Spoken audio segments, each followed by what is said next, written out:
salut les Shaki fans, comment ça va aujourd'hui? Je suis ravie de vous retrouver pour un tout nouvel unboxing. Vous le savez, depuis quelques semaines, c'est le grand retour de la discographie de Shakira en version vinyle. Une version opaque du MTV Unplugged, une édition deluxe du Piel Descalzos ou encore une box edition regroupant les albums Pira Sonoral et Oral Fixation.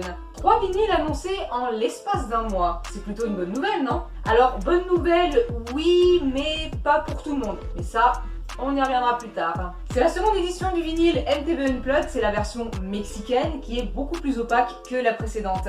Alors pour les plus jeunes d'entre vous, ce live ne vous dit probablement rien du tout et je pense même que vous avez un peu de mal à reconnaître Shakira sur la pochette. Mais pour nous, fans de la première heure, c'est une masterpiece. Shakira à ce moment-là, elle a à peine 23 ans quand elle enregistre ce live mythique. Concert intégralement en version acoustique, il a été enregistré le 12 août 1999 au Grand Ballroom du Manhattan Center à New York. Shakira y a interprété la quasi-totalité de son 4e album, Donde Están los Ladrones, à l'exception de Que Bel Vas. À travers ce live, Shakira y a retravaillé quelques titres de Donde Están los Ladrones tels que Ciega Sordomuda en version mariachi et ma version préférée de ce live, Oros Así, version arabique. Alors pas mal de fans m'ont posé la question de pourquoi une seconde version du MTV Unplugged, sachant que, je le rappelle, un an auparavant, on a eu la version Vinyl Me Please. Et bien en faisant des recherches un tout petit peu plus poussées, parce que oui, ni Shakira ni Sony n'en ont fait la publicité, et bien j'ai découvert que c'était pour célébrer les 20 ans de sa sortie en CD et en DVD. Personnellement, j'ai été un tout petit peu déçue. Sachant que j'ai déjà l'édition collector, je m'attendais plus à voir un Eldorado ou un Sale El Sol. Mais je suis quand même contente de l'avoir entre les mains. On va démarrer par la sous-pochette qui est de bien meilleure qualité que la version Vinyl Me Please, il n'y a vraiment pas photo. Je trouve que les sous-pochettes VMP sont épaisses, elles ont une finition papier, vraiment tout ce qu'il y a de plus classique. Elles sont floues, regardez, comme ici, hop. Et c'est pixelisé, c'est grainé, enfin c'est flou, c'est vraiment pas beau. Alors que la version mexicaine, donc par Sony, regardez, je vais faire la comparaison, hop, regardez, la version VMP, la version Sony. Bah, personnellement, je trouve que la version Sony, elle est quand même nettement plus belle.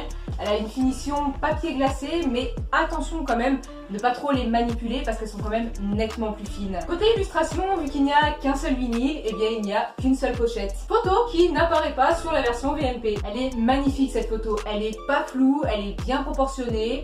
Non là franchement pour le coup, nickel.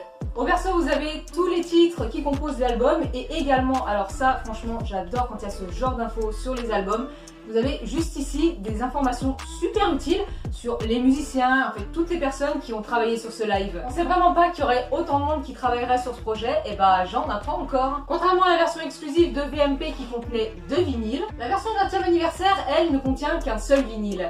Ah ouais! Ah il est super beau dans cette coloris aussi, j'adore. Il fait vraiment plus ancien en fait. Vraiment le vieux vinyle qui a pas mal tourné sur la platine. J'aime beaucoup cette couleur prune et surtout ce petit effet coulé d'encre. Sur la face A, vous avez les 6 premiers titres du concert d'Octavo Dia jusqu'à Inévitable.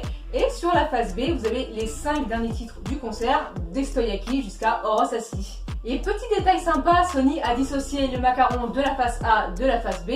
Vous avez le macaron de la face A qui est noir et le macaron de la face B qui est blanc. C'est un très beau vinyle qui est beaucoup plus smart que l'édition collector. Je vais choisir entre les deux, c'est compliqué parce qu'elles ont chacune quelque chose qui me plaît. Elles sont belles toutes les deux. Là si je devais choisir sans réfléchir, la version Sony.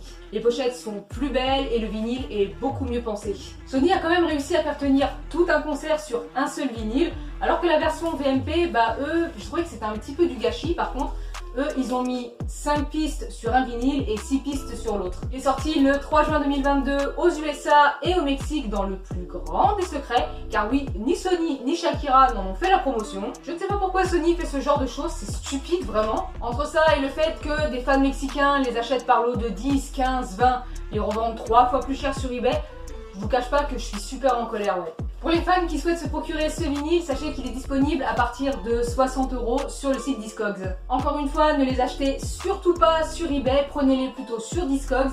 C'est sécurisé et franchement c'est nettement moins cher.